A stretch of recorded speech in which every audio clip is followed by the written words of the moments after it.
Ok, está gravando. Então vamos lá. Estranho, ela tá aparecendo na tela aqui, não? Tá, deve ser isso. Vamos falar sobre os principais parasitas intestinais que acometem os cães e possuem potencial zoonótico. Trabalho apresentado por eu, Rafaela, Cíntia, Herbert, Giliard, Milena, Thalita e Vinícius. Bom, o estreito relacionamento e convívio das pessoas com os cães, eles fornecem benefícios em relação à socialização, principalmente, saúde mental, bem-estar. Porém, nós temos que lembrar que os cães eles estão envolvidos em diversas transmissões de infecções, muitas das vezes zoonóticas, né? Então, eles são uma fonte de disseminação. E devido a isso, esses benefícios do convívio do homem e dos cães, esse convívio íntimo, pode ser perdido devido a esse fato das transmissões, né? Pode ser perdido se a saúde desses animais for negligenciada. Então, para começar, o que é o parasitismo? O parasitismo consiste em uma associação entre seres vivos, na qual o parasita se beneficia do hospedeiro e causa no hospedeiro um dano. Então, a parasitose ela é um estado de infecção que é prejudicial para o hospedeiro e benéfico para o parasita, né?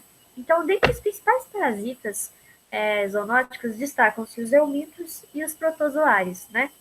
Esses são protozoários e eumintos endoparasitas patogênicos mais comumente encontrados em animais de companhia, né, como no caso dos cães, e constituem uma das principais causas de transtornos intestinais em cães.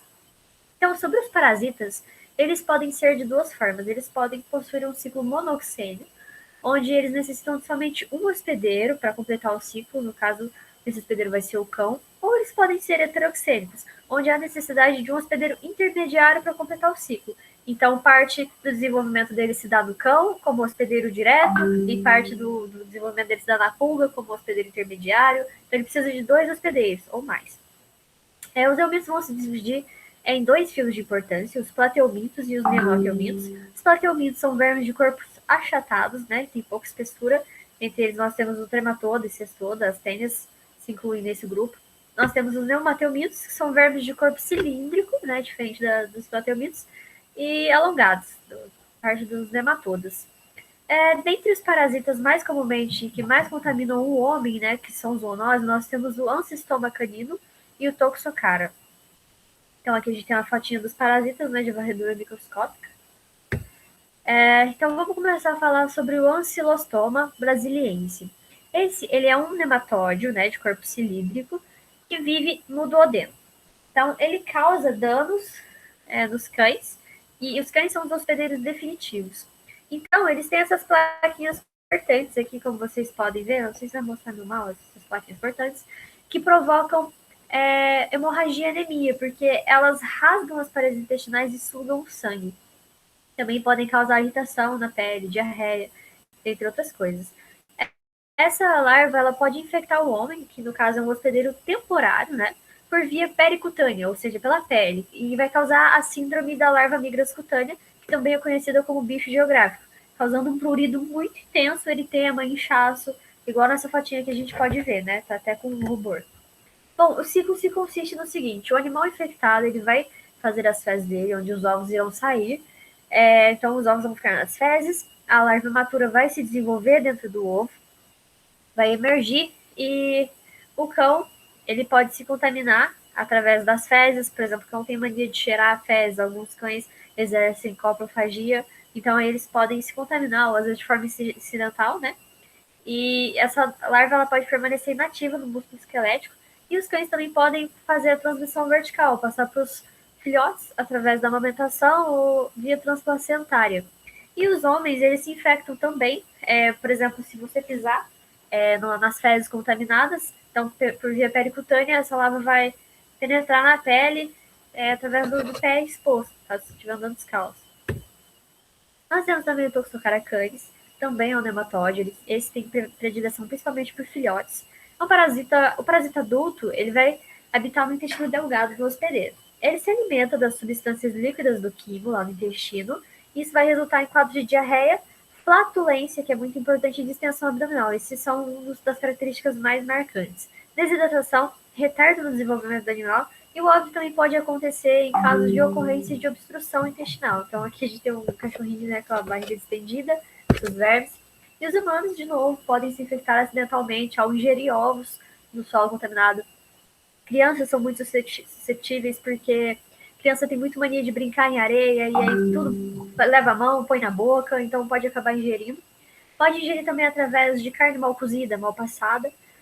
Isso vai gerar a síndrome da larva migrans visceral. Ela também vai causar um prurido intenso, eritema, febre, anorexia, hepatosplenomegalia, pneumonia. Então, isso vai depender dos órgãos que forem afetados. O ciclo, né, o cão, de novo, ele vai fazer as fezes, os ovos vão ser liberados nas fezes, eles vão se tornar infecciosos em 4 semanas, mais ou menos, eles não saem infecciosos, eles se tornam, né? E aí, o cão, ele pode se infectar novamente, cheirando essas fezes, comendo essas fezes, ou pode vir um hospedeiro intermediário, no caso, os ratos, répteis, podem ingerir, e o cão, ao comer esses hospedeiros intermediários, ele se infecta novamente. Pode ocorrer a transmissão vertical, via transplacentária ou via galetogênese, e também o homem pode se infectar de forma acidental, ocasionando as larvas migratórias que causam a larva migrans visceral, que a gente falou ali atrás. Nós temos o dipilídeo canino, que é um cestóide agora. Ele usualmente é denominado como tênia. As infecções brandas por dipilídeo, elas geralmente são assintomáticas, mas a passagem de segmentos gravídicos, que é essa porção aqui, ó, do verme, pelo reto, causam prurido anal. Então é muito comum você ver o cachorrinho se arrastando pelo chão para esfregar o perímetro do chão para coçar, que é esse gif aqui. Esses parasitas, eles têm, na sua conformação, na estrutura, tem as ventosas, que são estruturas que permitem que eles se fixam no intestino, se fixam na pele, né? E eles podem atingir um comprimento de até 60 centímetros. O estróbilo, no caso, que é o corpo, ele é segmentado de proglótides, como aqui nessa foto. E essas proglótides são eliminadas nas fezes. E aí a gente precisa de uma atenção muito especial, que no caso agora são as pulgas. As pulgas e os piolhos mastigadores são extremamente importantes nas transmissões, porque eles são hospedeiros intermediários do dipilídeo. O que acontece? Eles se alimentam das fezes contaminadas dos cães. Então aí eles alimentam das fezes, são contaminados, o dipilídeo termina seu ciclo ali, faz seu ciclo neles, e o cão ingere a pulga às vezes ao se coçar, ao se lamber, e pode ocasionar infecções, desenvolver enterite, às vezes obstrução intestinal ao ingerir essa pulga. As pessoas também podem ingerir de forma acidental, né? Pode acontecer. E os pacientes geralmente eles são assintomáticos, mas tem os sintomas, como a gente falou, em cima de fluido anal, diarreia, dor abdominal, diminuição de apetite, entre outros. Então aqui é uma fotinha do ciclo, né? As proglótides grávidas são transmitidas nas fezes, elas se desintegram nos ovos, os ovos são ingeridos pelas larvas de pulga, e o cão ocasionalmente ingere essa pulga e o parasita consegue terminar seu ciclo. Pode haver também a transmissão acidental pelo homem. Agora falando da giardia, que no caso agora é um protozoário flagelado, então consegue se movimentar, que se encontra no intestino delgado. Nas infecções assintomáticas apresentam um quadro de diarreia crônica. Por quê? Porque esse parasita ele diminui a absorção e ele aumenta a motilidade intestinal. Então é muito comum você ver cólicas abdominais, sensação de distensão, de tipo barriga d'água, podendo levar também à perda de peso e desidratação. É muito comum, é um animalzinho flatulento nesse caso. A transmissão pode ser ao ingerir fezes, pode ser por água contaminada, por alimento contaminado. Os cistos, eles resistem à passagem pelo estômago, porque o que acontece? O animal elimina nas fezes lá os cistos, você se contamina. Aí esses cistos, eles resistem à passagem pelo estômago, e quando ele chega lá no intestino, ele volta à conformação original de trifozoito, que é a outra forma dele. Então a gente tem aqui os trifozoítos, né, que são eliminados nas fezes também, principalmente por gatos, mas eles não são muito resistentes no ambiente. E os cistos que são resistentes no ambiente é a forma infectante. E então eles eliminam os cistos e aí quando você ingere lá no intestino, ele volta para a conformação de trifozoíto. Essa é uma das principais causas de enterites nos homens e nos animais. Então a sintomatologia de forma geral, ela vai incluir diarreia, inchaço abdominal, distensão abdominal, vômito, prurido anal, Os vermes também podem ser responsáveis por depressão do sistema imune e tornar alguns animais predispostos a infecções bacterianas, como enterites, pneumonias. Em alguns casos, pode ocorrer obstrução intestinal, perfuração do intestino, devido ao acúmulo de parasitas, né? Alguns parasitas podem causar convulsões, como é o caso da toxocara, pode causar anemia, como é o caso do ancilostoma. E eles podem comprometer gravemente o desenvolvimento do animal, principalmente se for um cão jovem ou um cão imunodeprimido, ou um indivíduo imunodeprimido também, ou jovem. A transmissão ela pode se dar, na maioria das vezes, por alimentos contaminados, ingestão de hospedeiros intermediários, água contaminada, via transplacentária ou galactogênica e contato direto, né, com as fezes contaminadas, ao ingerir via oral. Os humanos também podem se contaminar acidentalmente da mesma forma e existe também a forma pericutânea, né, que é por penetração das larvas através da pele. Para diagnóstico, ele se consiste principalmente numa análise coproparasitológica.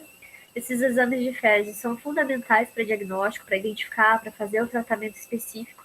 Então, os estágios de protozoários encontrados nas fezes, no caso dos protozoários, são os trifozoítas e os cistos, sendo o cisto a forma mais resistente. Os estágios de aumentos mais comumente encontrados nas fezes são ovos e larvas. Os vermes adultos, ou no caso as proglótides, também são normalmente visíveis a olho nu. Então, se tiver no modo defecar uma proglótide, você vai conseguir ver ela, como no caso de dipelídeo. Então, o exame parasitológico de fezes ele pode ser realizado por meio da análise OPG, que é a análise qualitativa por grama, que visa uma análise de fato quantitativa, contar quantos ovos tem, ou análise qualitativa, que tem uma função de identificar qual é a larva. Bom, quando você usa um antiparasitário, dois objetivos principais são buscados: a eliminação do agente, né, e a manutenção da carga parasitária a níveis que são toleráveis, e também levar em consideração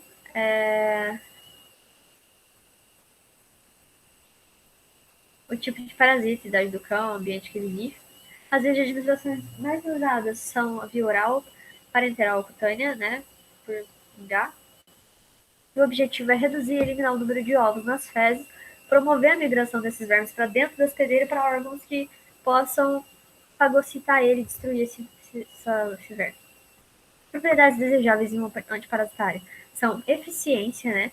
No caso, eficiência recomendada de 95%, isento de efeitos colaterais, baixa toxicidade, a facilidade de administração, várias vias de administração no caso, ser livre de resíduos, não deixar resíduos no leite, e um preço acessível. Bom, agora é sobre o tratamento de antinematóides. Os fármacos mais utilizados para esse tratamento, no caso, como a gente citou ali, de ancilostomose e toxocarise, são albendazol e mebendazol, que são benzimidazóis. E como é que é o mecanismo de ação desse fármaco? Ele vai atuar inibindo a tubulina, que é uma proteína no verme lá, no parasita, e vai prejudicar a função microtubular na célula. Esse microtúbulo, ele é importante na parte de transporte, ele funciona assim como um transporte. Então, se você inibir essa função microtubular, você impede o transporte de glicose, causa um déficit energético no parasito e destruição das células intestinais e inibição da produção de ovos. Então, aqui a gente tem a fotinha, né? Aqui os polímetros, as tubulinas, o microtúbulo, e no caso o albendazol, os medicamentos, eles fazem uma barreira e impedem a formação do microtúbulo, impedindo o transporte, causando déficit de energia. Eles podem ser medicados via oral, de 20 mg por quilo, mais ou menos de 24 a 24 horas. Eles possuem rápida absorção e baixa absorção gastrointestinal, baixa toxicidade, alta excreção em fezes, então o animalzinho vai defecar nas fezes, e um nível plasmático baixo. Em caso do dipilídeo, né, que são antisstódios, o tratamento para escolha geralmente é a base de praziquantel, na dose de 5 mg, e é necessário reforço após 15 dias. Ele atua contra todas as tênias, formas adultas ou larvares, que têm localizações variadas no hospedeiro. Isso é garantido devido à ampla distribuição do fármaco. O metabolismo é hepático, a excreção é renal, e a droga é considerada segura com poucos efeitos colaterais. Lembrando que nesse caso de dipilídeo, é fundamental eliminar completamente as infestações por pulgas e piolhos, visto que eles são hospedeiros intermediários. Você pode fazer isso com os de organos fosforados, como por exemplo fipronil, potion, entre outros. O mecanismo de ação consiste na inibição da bomba de sódio e potássio. Então, eles aumentam a permeabilidade da membrana e levam ao aumento de sódio, causando a despolarização e principalmente a interrupção da homeostase e acúmulo de cálcio. Ocorrerá a intensificação da atividade muscular, seguida por contração e paralisia estática. Ele vai interferir também no bom funcionamento dos órgãos de sucção acessória, no caso das ventosas, e ele será expelido pelo hospedeiro porque ele não vai conseguir mais se fixar. Ou então ele também pode ser morto por fagócitos. E a gente tem tratamento para jardine, baseado em tiridazol ou metronidazol, em 25 mg por quilo, de 12 a 12 horas. E o mecanismo de ação consiste na interrupção da síntese de DNA dos parasitas. É um fármaco bem absorvido no trato gastrointestinal, ampla distribuição, biotransformação hepática e meia-vida de aproximadamente 8 horas. Sinais tóxicos devido à sua falta de especificidade e a semelhança das células, porque assim, eles são muito parecidos com nós humanos, né? Então, ele acaba sendo um pouco mais tóxico, porque é difícil desenvolver um medicamento para ele. Então, você deve fazer o ajuste da dose para os pacientes com disfunção hepática também, e não é recomendado durante prenhez e lactação. Em relação aos filhotes, a vermifugação ela deve se iniciar por volta dos 30 primeiros dias de vida, com renovação a cada 15 dias, e as demais doses deverão ser aplicadas no primeiro mês e assim seguir. Recomenda-se, né, nós pesquisamos de algumas pessoas falando que recomenda-se mensalmente até o sexto mês de vida. Mas a parte mais importante é vermifugar nos 30 dias de idade, né, e fazer a renovação de 15 dias. Quando adulto, o ideal é um reforço semestral ou anual, de preferência semestral. E após vermifugados, é também importante fazer a quarentena desses animais, caso hajam outros, porque eles vão defecar os parasitas, as polotes, tem uma alta excreção. Então, para não haver o contágio de outros, é importante fazer a quarentena desses animais. Importante também lembrar que não tem vermífugo que vai atuar contra todos os tipos de parasitas, né, em todas as fases de desenvolvimento. Então, é por isso que a gente tem alguns fármacos específicos e é por isso que o diagnóstico é também importante. Em relação à profilaxia, nós temos o uso semestral de antiparasitários que eliminam os endoparasitas, realizam a manutenção da carga parasitária, então fazer o uso de vermífugos. Tem controle ambiental, manter o ambiente livre de pulgas, ter a higienização necessária, remover e descartar as fezes de forma adequada, manter a higiene. Os cães que vivem ao ar livre, eles precisam de vermifugação com mais frequência, visto que eles são mais suscetíveis a essa infecção. Manter a higienização sanitária pessoal e também é importante não oferecer alimentos crus para o cão, por exemplo, oferecer vísceras por conta da contaminação. Então, para concluir, devido ao potencial zoonótico de alguns endoparasitas, a conscientização e a educação sanitária tem um papel fundamental no controle dessas enfermidades. É fundamental que o tutor saiba disso, que o tutor saiba que existe o potencial zoonótico, saiba a forma de tratamento, que o tutor verifique seu cão. Né? Isso tudo contribui com o bem-estar e também com a saúde pública, visando assim diminuir a contaminação e minimizar os riscos de infecção canina. Então, só para fechar, a vermifugação dos cães ela não deve ser negligenciada. Esse foi o trabalho. Obrigada, vou sair aqui, tchau. Tô indo embora pra parar de gravar. Ok, para de gravar agora. Como é que para de gravar? Para de gravar. Para de gravar. Interrompe.